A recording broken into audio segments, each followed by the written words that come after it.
Bien, describiremos en esta presentación lo que sería el funcionamiento y los elementos que componen el eje I de un osciloscopio analógico de doble canal típico. Tenemos a la vista acá un esquema en bloque que ya hemos utilizado y en el cual oportunamente hemos señalado lo que serían los circuitos y componentes que integran el eje I de un instrumento de este tipo. El eje I básicamente está compuesto por un amplificador vertical, un único amplificador vertical, el cual se comparte entre los dos canales de entrada mediante la utilización de un conmutador vertical. Porque en realidad los osciloscopios de doble canal modernos son lo que se conoce como osciloscopios de doble trazo. Eh, Anteriormente, los primeros osciloscopios de doble canal en realidad eran osciloscopios de doble haz, es decir, eran sistemas que empleaban un tipo de tubo rayos catódico especial que tenía un cañón electrónico doble y un sistema doble de deflexión vertical, con lo cual se conseguía el funcionamiento de doble canal. No obstante, este tipo de instrumentos prácticamente ha dejado de fabricarse, dado que eran excesivamente caros, además de ser muy engorrosos en cuanto a su funcionamiento y construcción. Los fabricantes prácticamente abandonaron este tipo de instrumentos y hoy en día la mayoría, por no decir el 100% de los osciloscopios de doble canal analógico que existen, utilizan esta técnica, es decir, la técnica del conmutador vertical. Este conmutador vertical entonces permite compartir el único amplificador vertical de salida con los dos canales de entrada. Un esquema un poco más detallado del amplificador o de los elementos que componen el amplificador del eje I de un osciloscopio se muestra en esta diapositiva. Acá podemos ver desde acá la clavija de entrada. Inmediatamente a continuación de la misma hay un conjunto de selectores que permiten modificar el acoplamiento de entrada,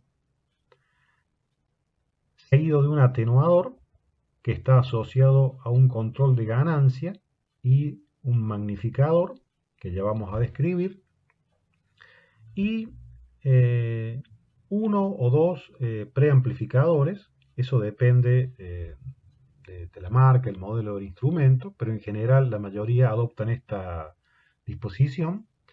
Eh, y digamos, el segundo preamplificador habitualmente, si existe, es un circuito que tiene una salida diferencial. Esto es así porque en realidad la excitación de las placas de flexión vertical del tubo rayos catódicos debe hacerse en modo diferencial. Es decir, la señal de entrada que está referida a masa, en algún punto hay que cambiarla a una señal diferencial o flotante respecto de masa.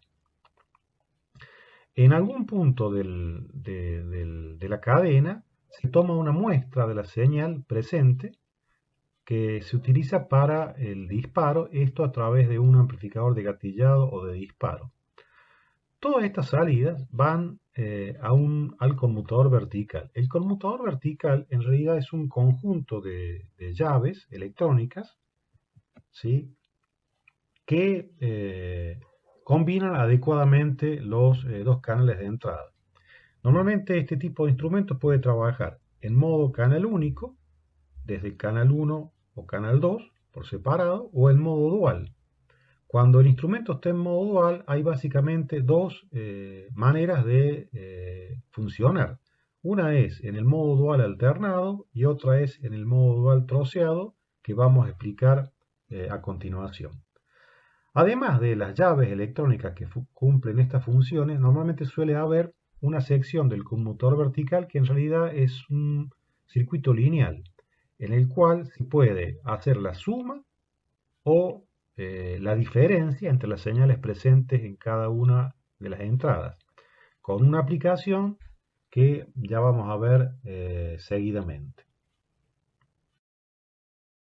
Bien, como lo dije recién, normalmente en el panel de un instrumento siempre hay un control, una llave, un pulsador, algo accesible, ¿eh? Para que el operador pueda elegir el modo vertical.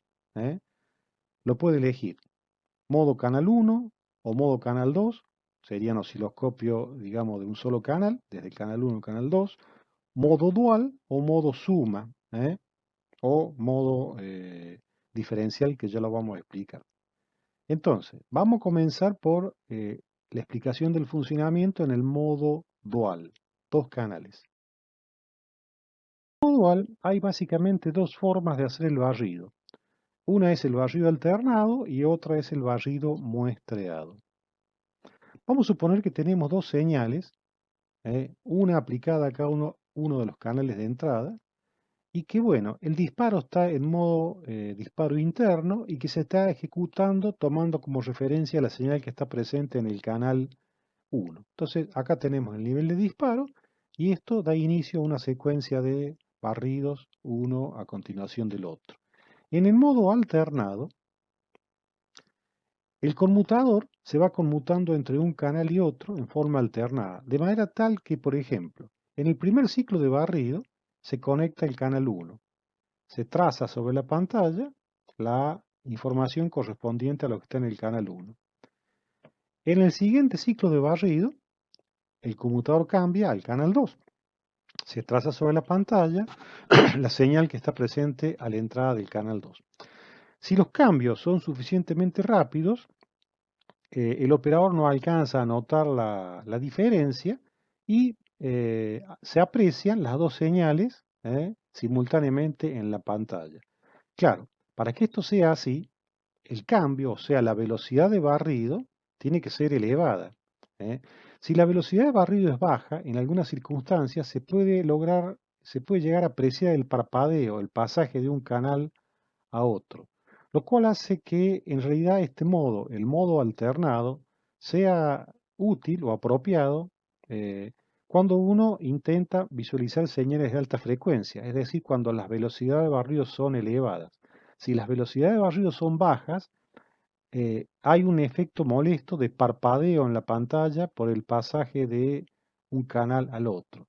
En ese caso, se utiliza el modo muestreado. El modo muestreo también va permutando entre un canal y otro, pero en lugar de hacerlo uno en un ciclo de barrido y otro en el otro, dentro de cada ciclo de barrido se va conmutando entre un canal y otro. De manera que en realidad lo que se presenta en pantalla no es una imagen continua, sino que es una imagen segmentada. Son segmentos, primero un canal, luego el otro canal, y así sucesivamente, ¿sí? Em, si, digamos, si los pulsos de muestreo están muy pegaditos uno con otro, el operador no alcanza a notar que se trata en realidad, de una imagen segmentada y lo aprecia todo como si fuera una imagen continua. Pero eso es así justamente si la velocidad de barrido es baja. Si la velocidad de barrido es baja y la frecuencia de muestreo es elevada comparada con esa velocidad de barrido, ¿eh? Esto no se nota. Hay algunas circunstancias en las cuales se puede forzar los controles del instrumento para que esto se note. Y a continuación tenemos una fotografía en la cual podemos ver fotografía que registra la pantalla de un instrumento usado en este modo, en el modo dual con barrido muestreado. Realmente se puede apreciar, esta es una señal, ¿eh? Que está en el canal 1 y realmente consiste en segmentos de la misma. En el canal 2 no hay señal, pero bueno, la línea de base también se aprecia que está en forma de segmentos. Entonces, resumiendo, el modo alternado se utiliza cuando la velocidad de barrido es alta, es decir, con valores de tiempo por división pequeños, lo cual se usa cuando uno quiere visualizar señales de frecuencias altas. El modo de barrido muestreado o chopeado se usa en cambio para visualizar señales de frecuencia más bien baja, o sea, cuando se usan valores de tiempo por división elevados, lo cual implica una velocidad de barrido baja. Evidentemente que tanto en un modo como en el otro, el precio que se paga, digamos, por usar este sistema alternado muestreado es que eventualmente puede llegar a haber pérdida de información de transitorios rápidos. Podría haber, por ejemplo, un evento que está ocurriendo en uno de los canales, en la señal presente en uno de los canales, justo en el momento en que no se está mostrando.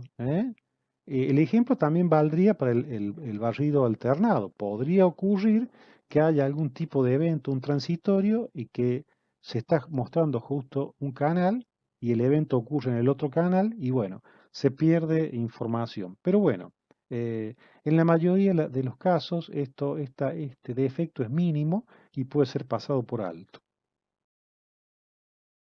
Bien, hay también un modo suma en el cual en realidad el conmutador vertical deja de ser una llave y pasa a ser un circuito lineal que suma la señal presente en ambos canales. ¿Sí? Sería el modo suma que está acá. En el modo suma simplemente se suma lo que hay en el canal 1 más lo que hay en el canal 2. Pero lo interesante del modo suma se da cuando se usa en combinación con la inversión de uno de los canales. Si yo tengo el modo suma, canal 1 más canal 2, pero al canal 2 lo invierto, eso transforma el modo suma, canal 1 en canal 2, en canal 1 menos canal 2. Y eso no es otra cosa más que el modo de entrada diferencial. O sea, el modo suma con el canal 2 invertido transforma un osciloscopio de dos canales en un osciloscopio de un solo canal, que en realidad lo que vamos a ver es una sola imagen, pero con una entrada diferencial. ¿Sí? ¿Para qué puede servir la entrada diferencial? Bueno, no siempre las formas de onda que queremos analizar o medir están o son señales que están referidas a masa. Supongamos, por ejemplo, acá un equipo en el cual hay puntos del circuito a borne de los cuales hay una señal que la queremos analizar con un osciloscopio, pero ninguno de los puntos es masa, es una señal flotante. Podríamos, por ejemplo, estar tentados de hacer lo siguiente: tomar la punta de pruebas del osciloscopio, ponerlo en un solo canal, porque en realidad vamos a ver una sola señal, y conectar el clip de masa de la punta en un extremo y la punta propiamente dicha en el otro extremo. Pero ¿qué ocurre? Si el equipo bajo prueba y el osciloscopio están conectados a la red eléctrica, eh, a través de las conexiones de tierra del tercer terminal del enchufe, este punto y este punto están en contacto. Por lo tanto, al usar de esta manera el instrumento, podríamos llegar a cortocircuitar parte del circuito del equipo bajo prueba justamente a través de la conexión de tierra. Lo que se debe hacer en un caso como este es justamente usar la utilidad de la entrada diferencial, emplear dos puntas de prueba, poner el osciloscopio en modo diferencial, conectar la punta de cada una de las ondas de prueba a cada uno de los puntos de medición del circuito y los clips, los cocodrilos de masa, conectarlos a masa, ahí donde tienen que estar. Esto además nos puede llegar a proveer algún tipo de protección extra en cuanto a las interferencias y demás aspectos que vamos a considerar más adelante. Esta sería la forma correcta entonces de observar una señal diferencial con un osciloscopio, empleando el modo diferencial. ¿Sí?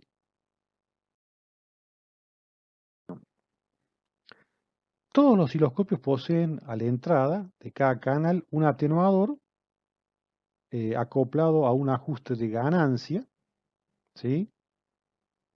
El cual habitualmente consiste en una perilla externa para el atenuador, ¿eh?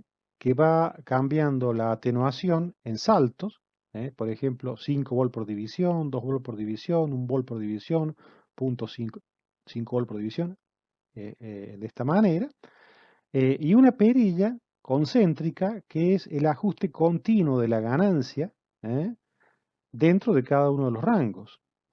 Em, es importante señalar que este ajuste de ganancia tiene una posición de calibrado que se consigue cuando la perilla de ajuste de ganancia se gira toda hacia la derecha y normalmente tiene una traba, un clic, que indica que el ajuste de ganancia está calibrado. solo cuando el ajuste de ganancia está calibrado, son válidos los valores de voltios por división indicados en el atenuador. O sea, uno quiere hacer una medición de amplitud haciendo uso de la escala vertical de voltios por división del osciloscopio, debe asegurarse que el ajuste de ganancia esté en la posición calibrado. ¿Sí?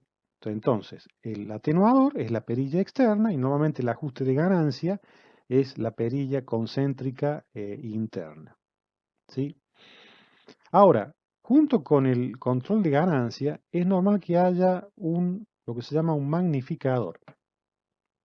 En este caso, de este instrumento, la misma perilla de ajuste de ganancia, si uno la jala, acá se ve más claro, dice pull por 5 mag. Si uno jala la perilla, lo que está haciendo es magnificar, es decir, aumentar en una proporción por 5 la ganancia del preamplificador y del canal I en general. Esto permite, digamos, aumentar un poco el rango dinámico del instrumento y mejorar un poco la sensibilidad. En algunas circunstancias resulta ser muy útil.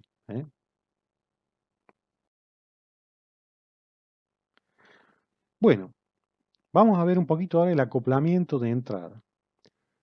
Normalmente al lado de la perilla del atenuador y cerca de lo que sería la clavija de entrada de la punta de pruebas, hay un selector que permite modificar el acoplamiento de entrada. El acoplamiento se puede modificar normalmente entre corriente alterna, corriente continua y tiene una posición de ground o masa. ¿Sí? El acoplamiento se puede modificar entre alterna, continua y masa. ¿Para qué sirve y qué utilidad le podemos dar a ese selector de acoplamiento? Por ejemplo, ¿para qué usaríamos el acoplamiento en corriente continua? Yo diría que el acoplamiento en corriente continua es lo que deberíamos usar por defecto. ¿Por qué? Para explicar esto necesito dar algunos conceptos sobre lo que es el ancho de banda de un osciloscopio. ¿Qué es el ancho de banda de un osciloscopio? Bueno, suele ser una de las principales especificaciones de un instrumento de este tipo, el ancho de banda, y habitualmente está en un rótulo en el panel. Por ejemplo, este instrumento dice en el rótulo que es un instrumento de 20 MHz de ancho de banda.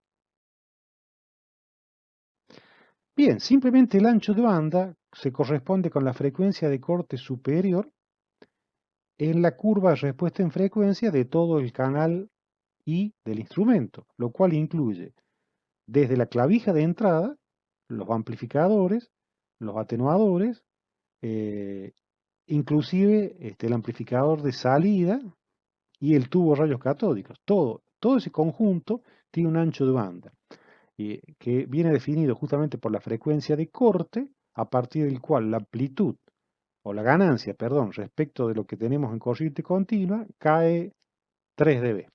Concepto que todos ustedes conocen, el del ancho de banda. Si nosotros acoplamos en corriente alterna, el efecto de acoplar en corriente alterna es que agregamos una frecuencia de corte inferior, con lo cual el ancho de banda de alguna manera resultará afectado. Habría una ligera disminución, que realmente no es muy significativa, porque si nosotros hablamos, por ejemplo, de un ancho de banda, un osciloscopio de un ancho de banda de 20 MHz, al acoplar en alterna, probablemente la frecuencia de corte inferior que se le agrega vaya a algunos pocos hertz, por decir algo, 10, 20 Hz. Realmente ese valor de frecuencia, 10, 20 Hz, frente a los 20 MHz de frecuencia de corte superior, no resultan en una disminución significativa del ancho de banda en forma numérica. Pero tiene un efecto, particularmente cuando el instrumento se utiliza para visualizar señales de baja frecuencia. Eso va a quedar claro en un clip de video que vamos a mostrar en algún momento. El efecto de utilizar el acoplamiento de alterna eh, para frecuencias bajas.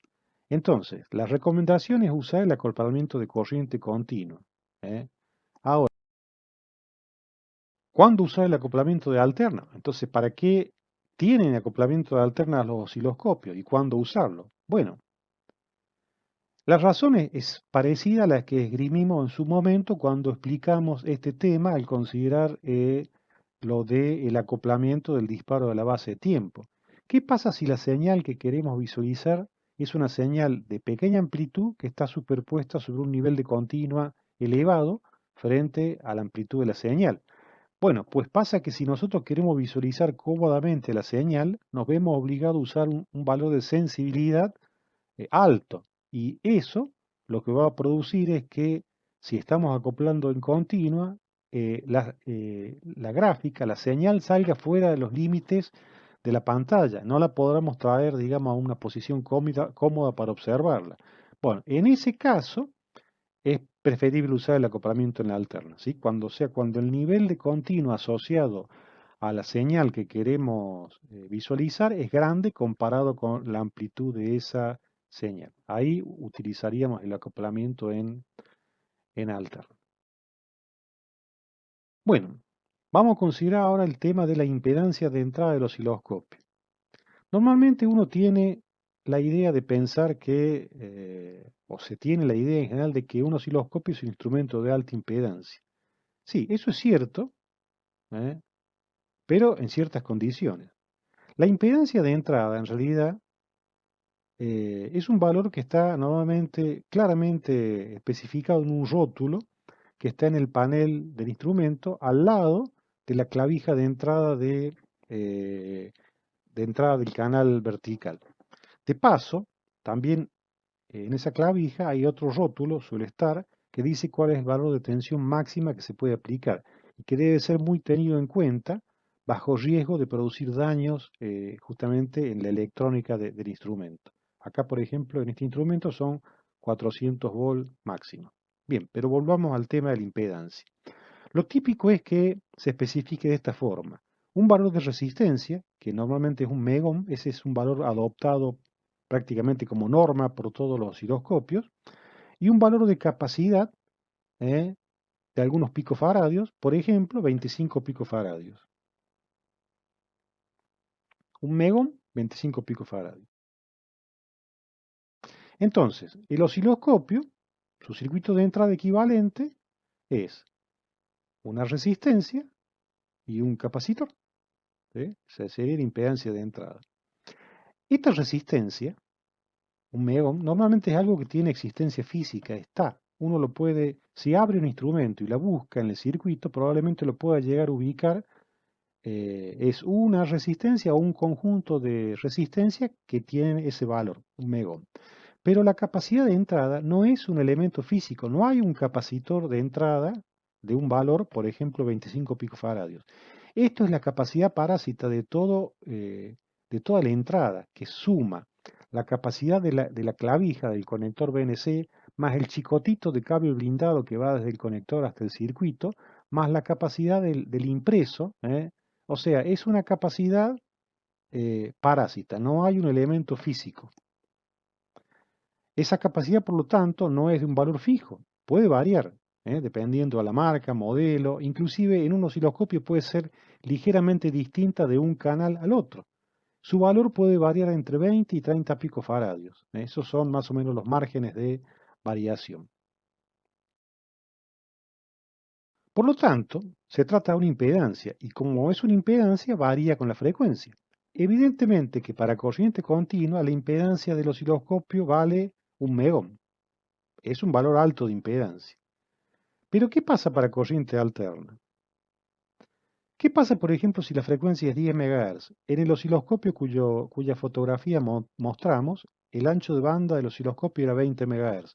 Este valor, 10 MHz, sería un valor de frecuencia central para ese instrumento. ¿Qué impedancia tendrá? Bueno, la impedancia de entrada evidentemente es el paralelo entre la resistencia de entrada, un megón, y la reactancia que presenta el capacitor de entrada, por ejemplo 25 picofaradios, la impedancia, la reactancia. Esa reactancia varía con la frecuencia. La reactancia del capacitor es 1 sobre 2pi F por C. Calculemos el valor de esa reactancia para una frecuencia de 10 MHz.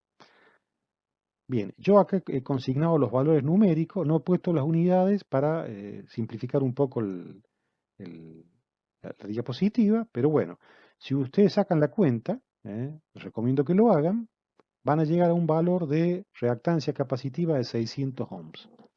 Eso significa que un capacitor de 25 picofaradios a 10 MHz, su reactancia es 600 ohms. 600 ohms en paralelo con un megohm, dejando de lado la fase, pero el módulo, el de la impedancia, va a ser menor de 600. Es decir, el osciloscopio, a ese valor de frecuencia, su impedancia ha bajado sensiblemente respecto de la que tenía para corriente continua. Pasamos de un megohm a 600 ohms. Ya no se trata de un instrumento de elevada impedancia. No es tan elevada la impedancia. Este problema. Bueno, todos los osciloscopios son provistos por el fabricante normalmente con una sonda o punta de prueba con atenuador. La sonda o punta de prueba consiste básicamente en un trozo de cable blindado, un metro por ejemplo, que tiene en la sonda propiamente dicha un circuito paralelo RC. El capacitor normalmente es ajustable y la punta tiene un agujerito a través del cual se puede introducir un destornillador para ajustarlo.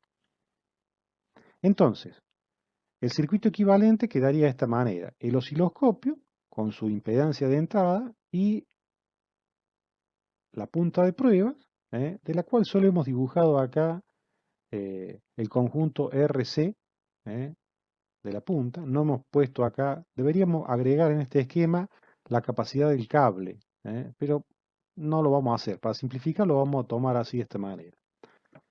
Bueno, ¿qué ocurre acá? Bueno, vamos a calcular lo siguiente.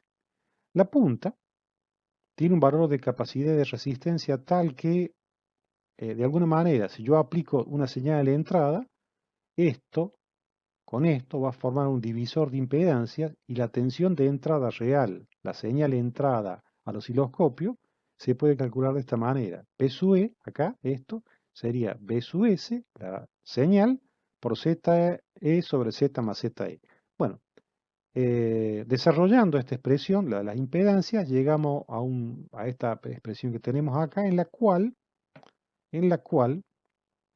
si se cumple que las constantes de tiempo, R por C, o sea, esto por esto, y RE por CE, o sea, esto por esto, si eso son iguales, se pueden simplificar y la relación B de entrada, B de salida, es a través de una relación resistiva pura que no depende de la frecuencia, ¿sí? Es decir, en estas condiciones, la punta tendría una atenuación que vendría dada por la relación de resistencias. Normalmente esa atenuación es 10, lo cual quiere decir que si RE es un megohm, para que la atenuación sea 10, el valor de la resistencia de entrada debe ser 9 megohm, ¿sí? Bien. Fíjense que esto significa que la impedancia de entrada del osciloscopio vista a través de la punta se ha multiplicado por 10. Pasamos de 1 megohm a 10 megohm. La capacidad de entrada ha bajado, porque al haber dos capacitores en serie, la capacidad total disminuye, con lo cual, de alguna manera, vamos a, no digamos que solucionar por completo, pero vamos a morigerar el efecto de la caída de impedancia a medida que la frecuencia aumenta, ¿sí? Se paga un precio. El precio que se paga es que se pierde sensibilidad, porque atenuamos la entrada. Pero bueno, la recomendación es que cuando uno quiera hacer visualizaciones de señales de alta frecuencia con un osciloscopio, debe usar la punta atenuadora a fin de reducir la influencia del osciloscopio, de la impedancia de entrada del osciloscopio, sobre la señal que queremos visualizar. Bien, este capacitor es ajustable. Necesita ser ajustable, ¿por qué?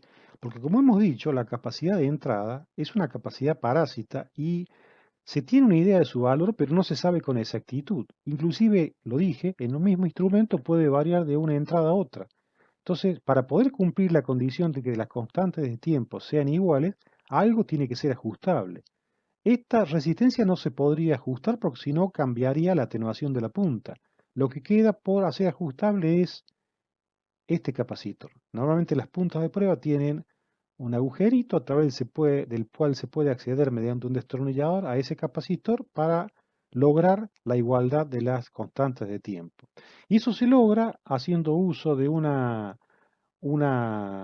test point que todos los instrumentos tienen en su panel, y una onda cuadrada, cuya en realidad el ajuste es muy simple de efectuar, pero eh, involucra algunos conceptos que son interesantes, así que lo vamos a examinar en una próxima clase y con la ayuda de un clip de video.